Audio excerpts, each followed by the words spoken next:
Imagine knowing with like absolute certainty that someone is actively hunting your family. Right, like a literal predator. Exactly. Like they are inside your house, they are inside your mind, but every single piece of proof you have just makes you look like a paranoid, hysterical mess to the people who are supposed to protect you. It is the absolute definition of gaslight. It really is. And that kind of suffocating, invisible dread, that is the exact psychological terror we are unpacking today. Yeah. And honestly, it is like the only feeling in the world that rivals the sheer, unadulterated nightmare of looking at the clock, realizing it is Sunday evening, and feeling the icy grip of Monday morning wrapping around your throat. Oh, the Sunday scaries are a form of non-consensual psychological warfare. They literally are. You spend 48 hours trying to repair your nervous system, only to watch the sun set on Sunday and realize you have to re-enter the corporate gladiator arena. I am actively spiraling about it right now. The weekend is already almost over. It's tragic.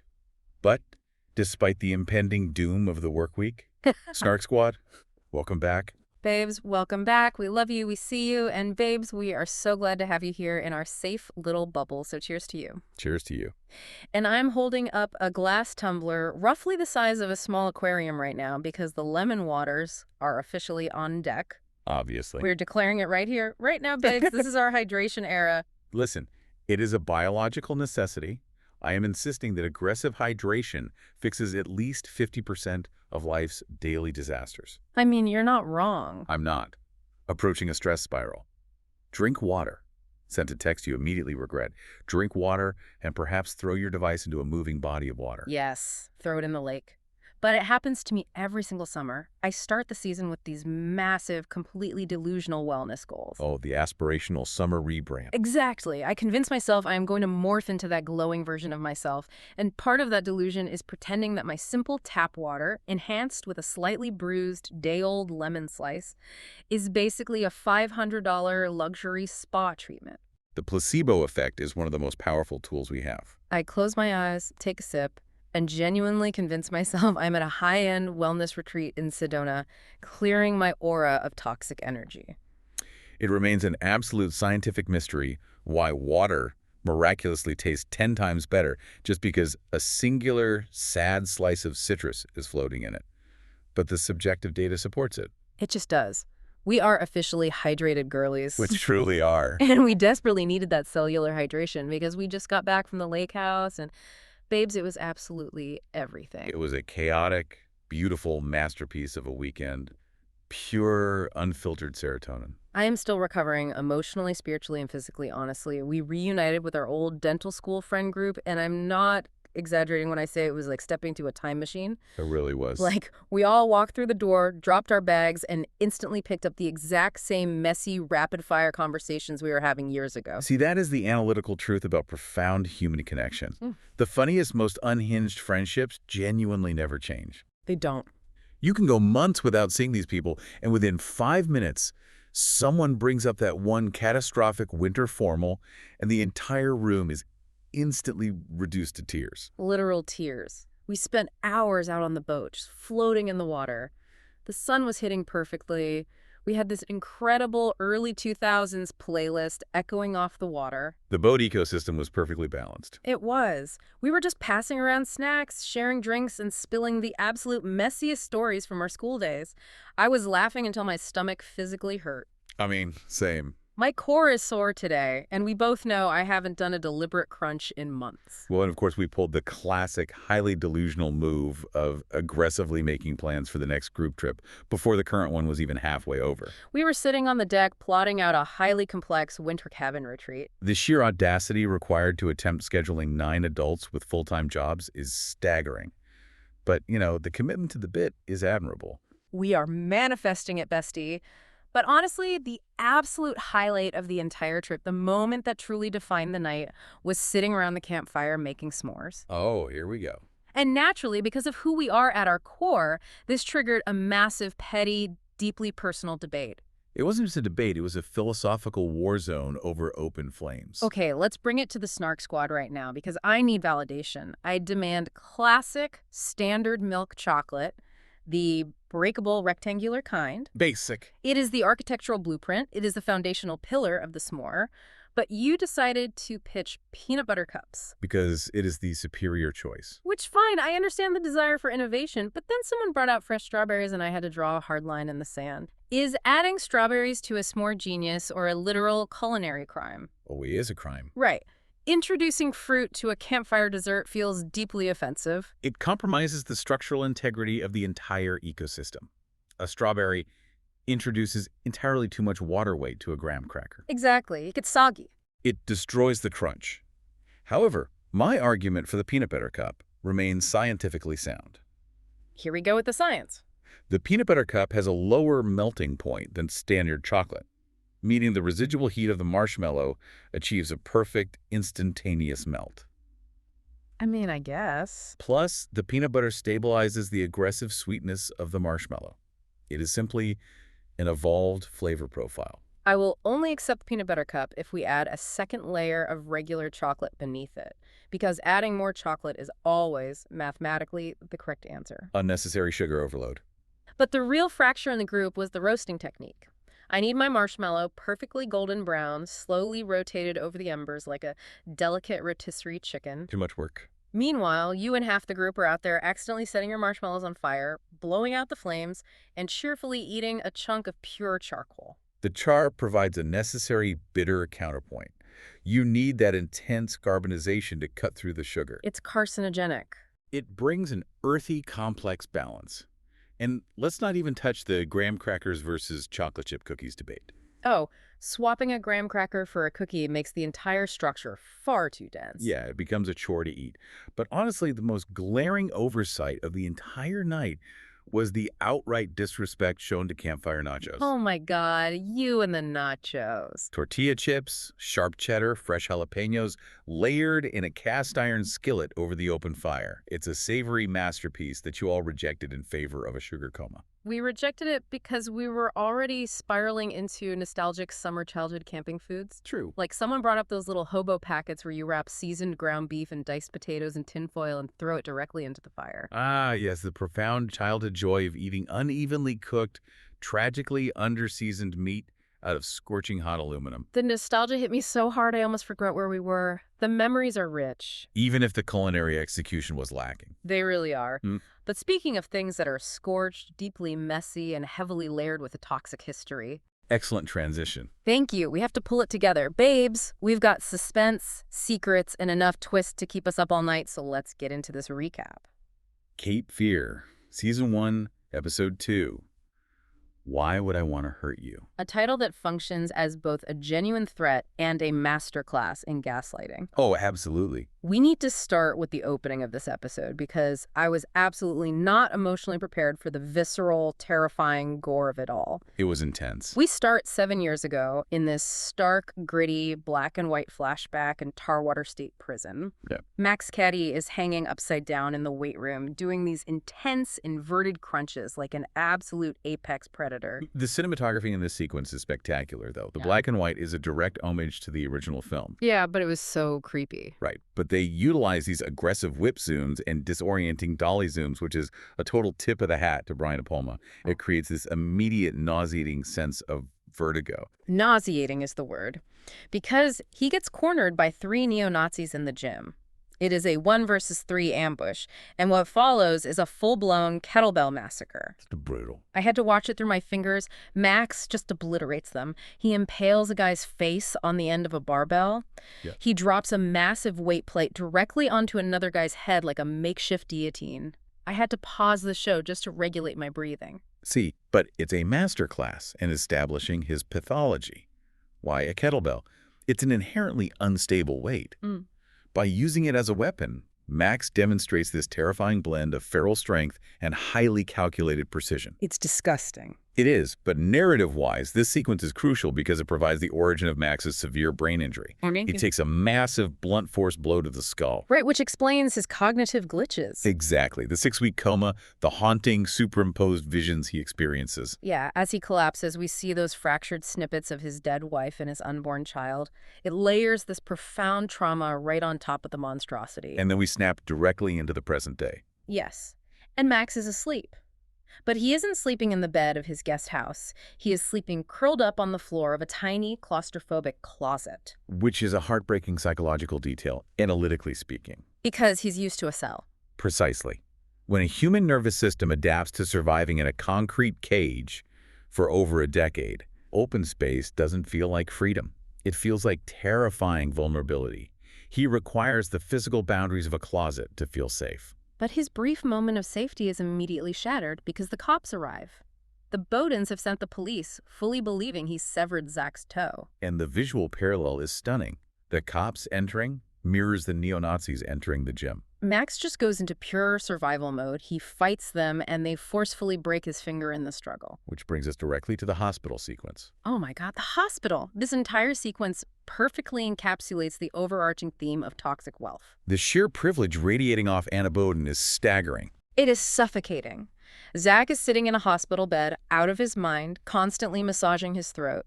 And how is Anna reacting?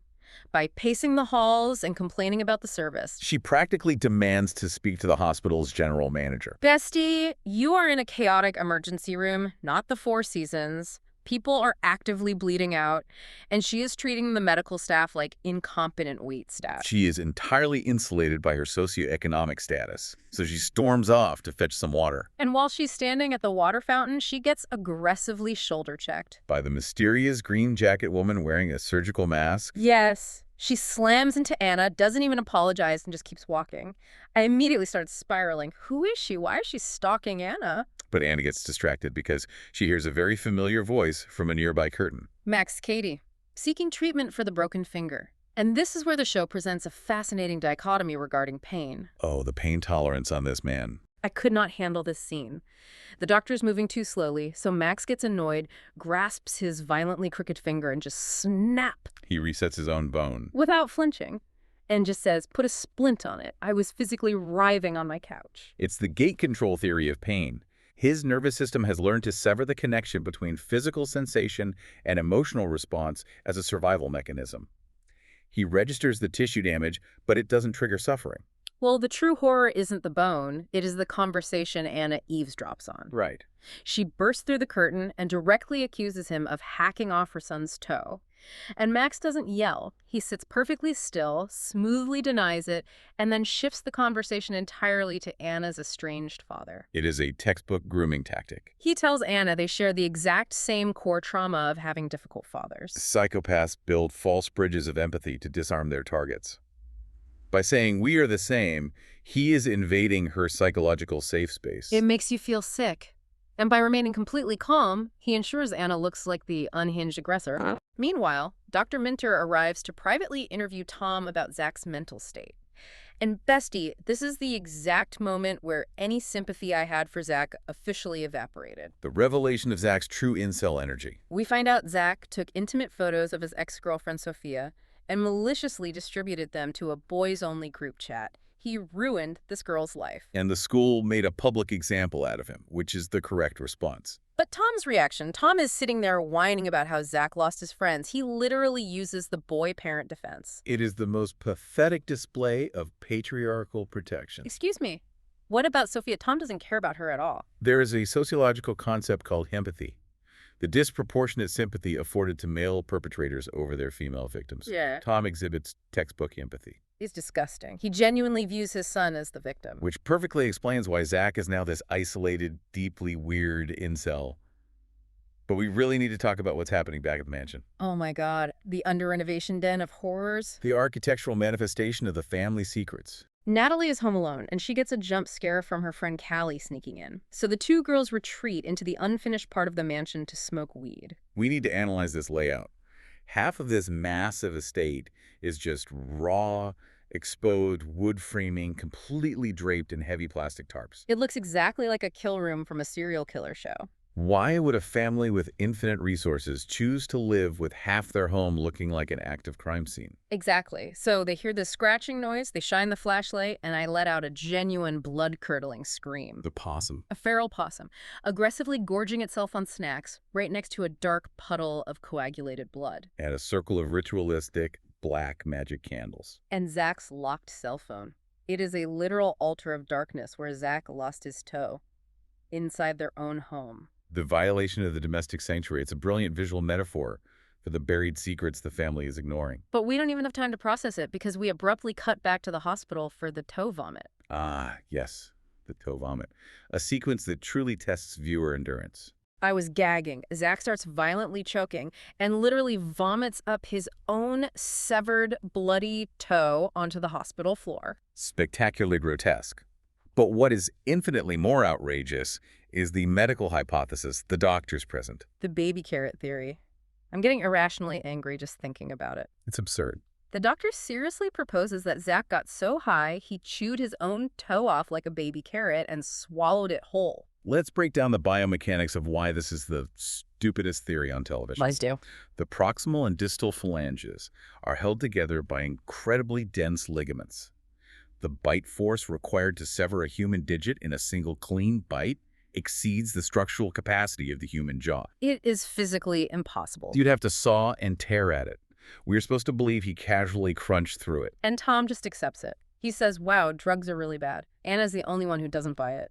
Tom chooses the absurd lie because the truth destroys his illusion of control. Well, Anna's grasp on reality is slipping too because Zack goes to the public bathroom and who is standing there? Max Cady. Just lurking by the sinks. And Max is speaking to him with this hypnotic cadence, probing his emotional wounds. A textbook grooming session. But the craziest part is Tom walks down that exact same hallway and somehow completely misses seeing Max. It's a terrifying near miss. Because Tom doesn't see him, Tom continues to believe Max isn't involved. And meanwhile, bodies are dropping. Anna finds out Byron and his mom, Bunny, are dead in a supposed murder-suicide. Very convenient for Max. Right. Bunny fought for 14 years to get her son out of prison, and 2 weeks later she shoots him and has a heart attack. Absolutely not. Max's alibi is tight because he was fighting cops, but given his capability, it is incredibly suspicious. The walls are closing in. Anna rushes home, desperate to know who Zack's internet girlfriend Angel X is, so she executes the most toxic parenting move imaginable. A stunning violation of privacy, but tactically highly effective. She forces Zack's phone in front of his agitated face to unlock it with facial recognition and runs into the bathroom to read his texts. I respect the hustle. When your son regurgitates his own anatomy, digital boundaries are gone. I totally defend her.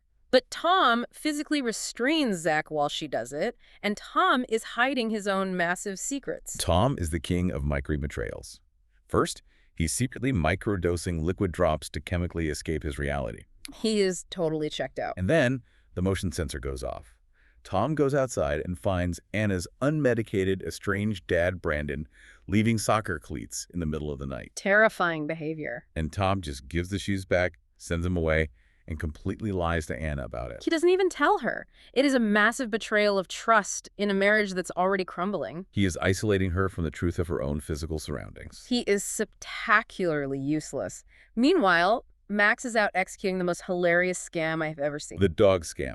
Cure Snark. He spots a neglected dog, approaches the terrible owner, and says he'll trade him for a shelter dog named Your Dick in Spanish. He literally invents a fake rescue dog to confidently trick an arrogant fool. And it works perfectly. I was laughing so hard, I almost felt bad for Max for rescuing the dog, until I remembered the whole, kettlebell murder thing. It's the save the cat trope. It momentarily humanizes him, which he weaponizes during his interview with the Times. Oh my God, the interview. He paints this highly sympathetic portrait about his mom's suicide, being abused by his dad, being kept in a cage. He forces the audience to ask if he was born a monster or manufactured into one. But then the big twist hits. Max looks directly at Anna and says, I'm a patient man, I'm just getting started. And Anna checks the phone?